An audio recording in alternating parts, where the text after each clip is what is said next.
University of Idaho students go back to class after the long holiday weekend as police seem to have few leads in the murders of 4 students at their home off campus.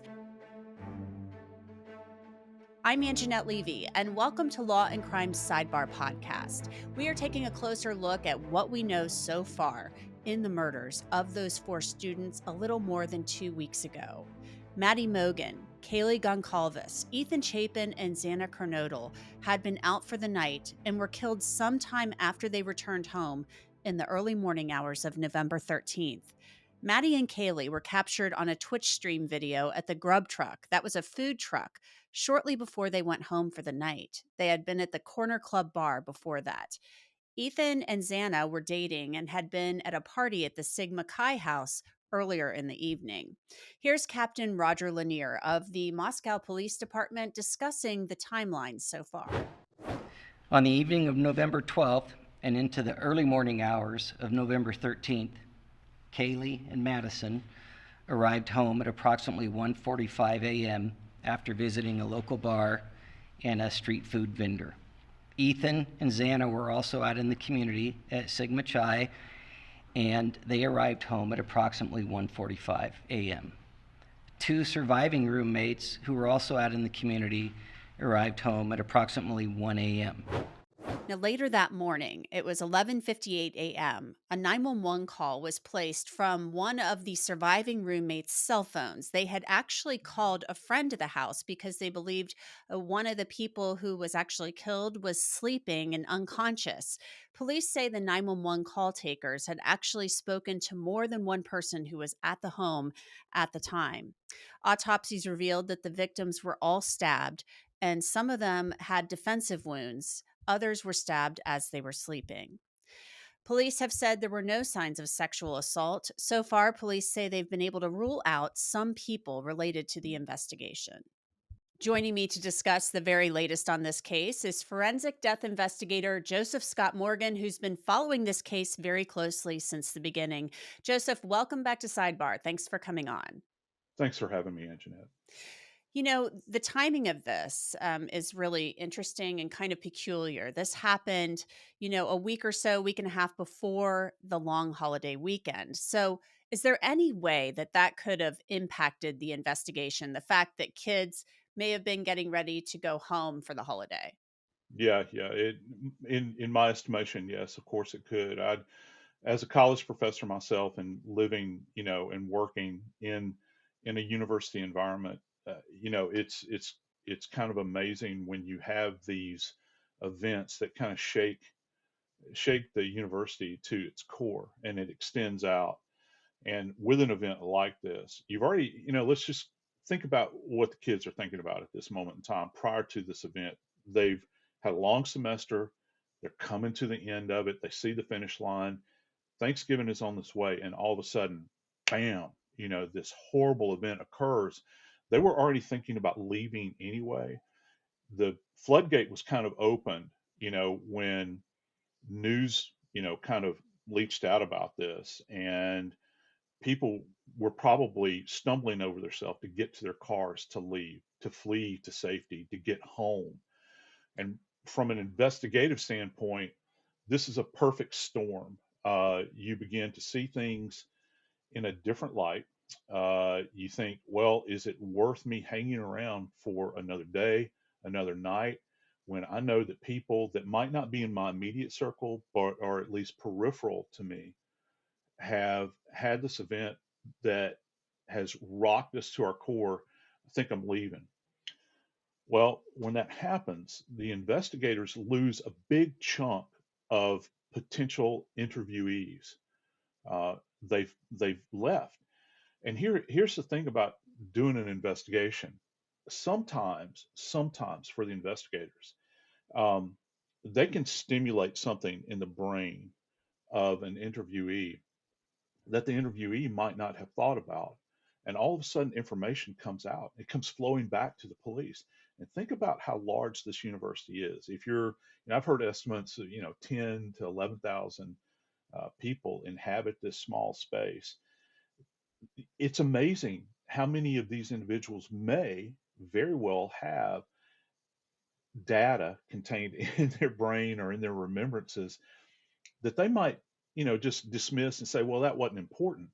But then you contextualize it when you're sitting across the table from an investigator, and suddenly something clicks and you have important data flowing in.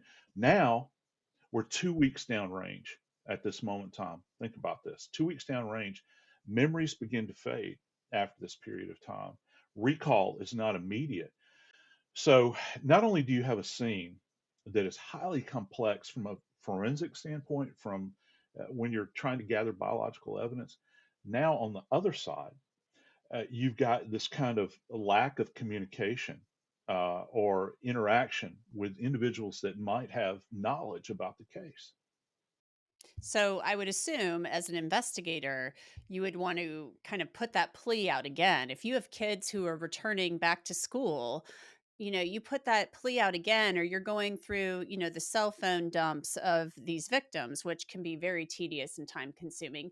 And you're probably looking to, say, hey, we need to talk to you. Anybody who knew these people, who knew any of the victims, who might have some information.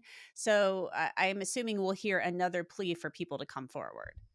Yeah, yeah, you will. And the other thing that you have to kind of entertain with this, and you don't know if their remembrances have now been kind of polluted by virtue of the fact of everything they've heard in the news. Because trust me, when they're at home, um, they've been watching this, and they're back at mom and dad's house. They've been watching this. This is where they go to school. This is where they live their lives. And so all of that data is coming in, and it can perhaps impact those remembrances that we just talked about. And it kind of creates a headache for the investigators, and it diminishes the potential for clarity. If you had gotten to people like within that 24 to 48 hour window, that could have worked. And this increases exponentially. We've got 4 victims, so each one of these victims have individual lives where they're going to class, they're going out to eat, maybe they've got jobs, and they're interacting with all of these different people that populate this area. So from a mathematical standpoint, when you begin to think about this, it becomes highly complex, and that again is a problem. I've been looking at some of the stats that the Moscow Police Department has released. So far, more than 260 pieces of digital evidence, whether that's photographs or video, have been uploaded to the FBI's link. 113 pieces of physical evidence have been submitted to the Idaho State Police Crime Lab for processing. We know those things can take some time, even though they may be putting a rush on it. So we're a little more than 2 weeks in. What should investigators know by now? Well, I think that what they know, and this is, kind of obvious, on my part, when you begin to think about this, they know that they have something that they're dealing with that is very complex, particularly when you begin to think about the biological evidence that I've already mentioned. I always return back um, to the idea of commingling of this evidence. And I'm talking specifically about blood evidence. And also, that's layered on top of that, Angenette, is the problem. If we are to believe what we have heard, this location was a hangout spot for a lot of kids that come and go. And I don't, there's no negative connotation. People do that in college. I did that in college. Everybody I know did that in college. There was a place that you went to, friends, off campus. Well, for every person that entered into that resonance, there's a potential that they left some remnant of themselves behind. And right now, I'm talking about touch DNA. Not only that, I'm thinking about the shedding of hair. Because you lose hair in this environment as well, and the the trouble that presents for the forensic scientist is they have to wade through all of that potential data and examine it bit by bit to try and understand um, who this is connected to. Also, you begin to kind of whittle this down. Uh, your five, well, let me see, let me get my arithmetic right. Your six knowns that inhabit that space day in and day out. You've got 5 roommates and you've got a boyfriend.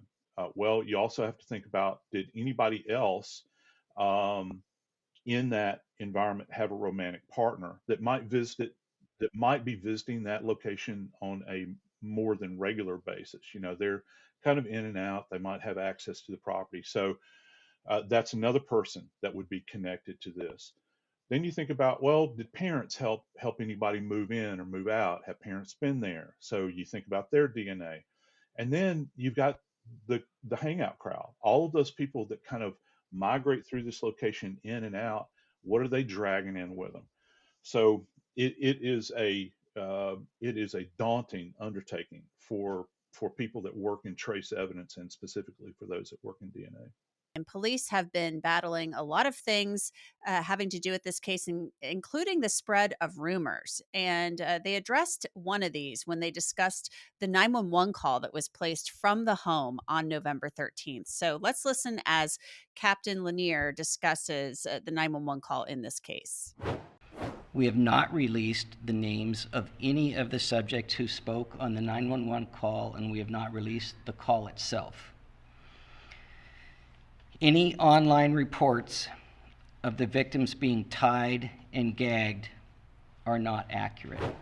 Joseph, you heard Captain Lanier saying that the victims in this case were not tied or gagged or anything like that. So obviously, there are a lot of rumors spreading about this case, and they're trying to dispel those rumors. But the 911 call itself, do you find it unusual that that has not been released? A lot of times in cases, we hear these 911 calls, they're released pretty quickly, but they're not talking about who was on the call, who placed the call, and they're not letting us hear it. So why is that? Yeah, I think that it's a major piece of evidence, or at least the police view it that way, and they want to try to keep this as locked down as they possibly can. Um, I take issue, I think, with people that say that the police are lagging, or they're not on top of things as they should be. I think just the opposite. I think they're really on top of this, and that they are trying to keep in check all of the evidence that they have, whether it be, you know, the blood evidence. And you know, I've heard all these wild things about people, perpetrator possibly taking a shower at the residence and brought a change of clothes with them. I'm not saying it couldn't happen, but a lot of the stuff is wild speculation because people want information for whatever reason. And I don't necessarily think that it's the people that occupy Moscow, Idaho. I think more than anybody, they want these crimes solved. Um, People just have a thirst for information, and so things can kick off very, very easily, and rumors can start. You know, I have no understanding where the idea of binding came up. It seems like it Again, would be it's not necessarily unusual off the with four table. victims, right? Yeah, it would be. How are you going to maintain that? And then, you know, you open the door up. Well, you know, I've heard people say that there was more than one perpetrator. I even heard one wild rumor that said there were three that went in. And you know, I don't see how people are coming to these conclusions at this point. And at this point, it's total and complete speculation until the police confirm it. And they're not going to release any of this information. Information is the coin of the realm, if you will. You know, the data here is the coin of the realm. And they have to protect it very carefully, because if they don't know who the perpetrator is, okay, at this point, anything that they can release, if they capture somebody in this case, any information that is disseminated to the general public is disseminated to the perpetrator, and they can adjust their statement, you know, when they are finally brought in for questioning. It's interesting you bring that up because one of the things I've been thinking about is the fact that they've released information about the murder weapon in this case, or at least what they believe to be the murder weapon. And they've said that they believe they're looking for a fixed blade knife. That to me was pretty shocking because I'm listening to this press conference and they're talking about this. And this seems like a really key piece of evidence. It is the key piece of evidence in this case. It could lead you to the killer. Obviously, you want the public to know maybe what you're looking for and if they've seen something like this, but it also tips off the killer. So, what were your thoughts on them releasing the fact that they believe this was a fixed blade knife because they were obviously probably able to tell what made these wounds, or at least the coroner was able to do so. Yeah, yeah, they would have been, and I was shocked. I was shocked, because let's go over the descriptors that we've heard. We've heard military style, we've heard Rambo style, we've heard hunting knife, and more specifically, we've heard K-bar.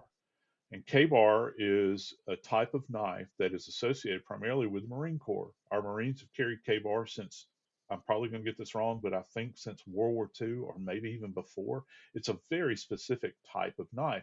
You can purchase them anywhere, though. You don't have to be a Marine to own one. And so that's very specific. Where's all of that coming from? Okay, all of these different identifiers relative to the type of knife that keeps coming up. I think the one thing that you can take away from this is that it is a single edged weapon, okay? Because military style knives are not double edged weapons, where you're thinking about like a dagger, for instance.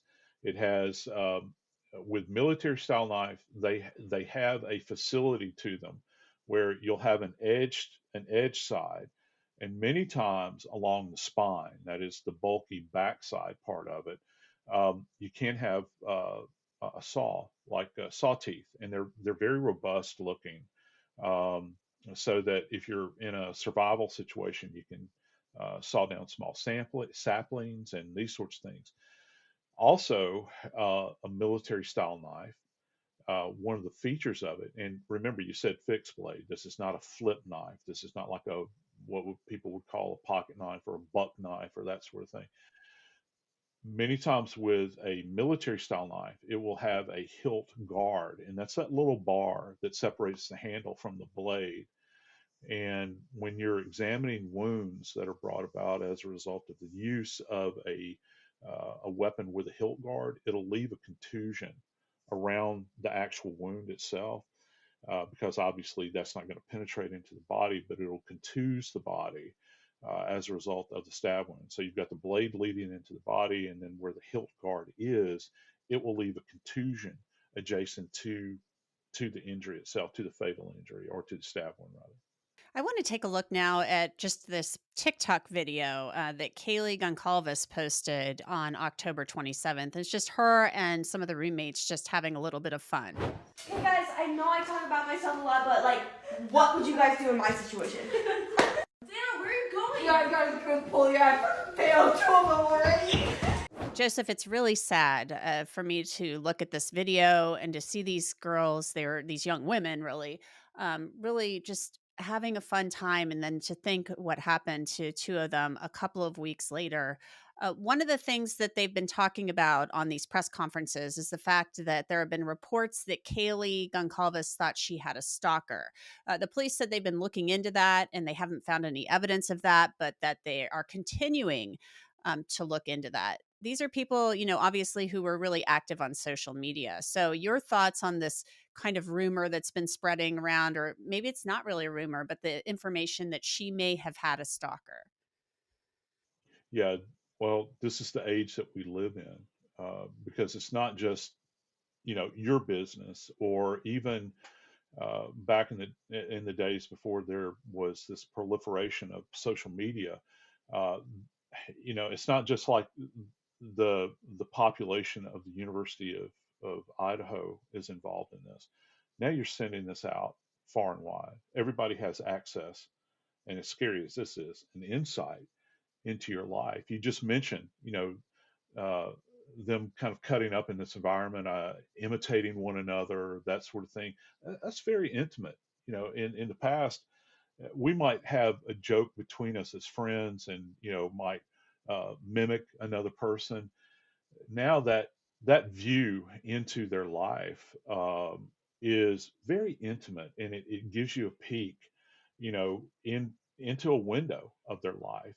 And for every little peak that you glean there, the opportunity is that anybody that is a vicious killer, that's opportunistic, can see the world that you inhabit. Because what did we learn? Well, we learned something about the personalities.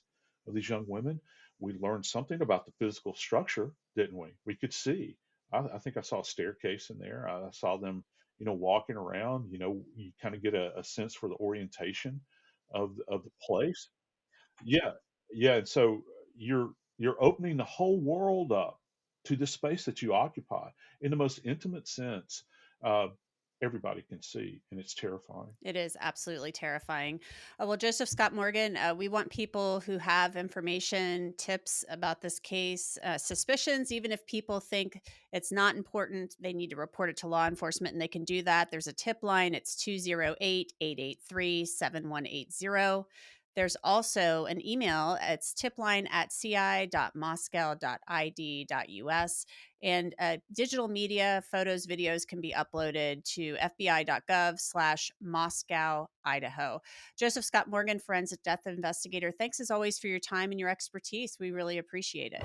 And that's it for this edition of Law and Crime Sidebar podcast. It is produced by Sam Goldberg. Logan Harris does our video editing. Bobby Szoke is our YouTube manager. Alyssa Fisher handles our bookings, and Kiara Bronson does our social media. You can download and listen to Sidebar on Apple, Spotify, Google, and wherever else you get your podcasts. And you can also watch it, as always, on Law and Crime's YouTube channel. I'm Angenette Levy, and we will see you next time.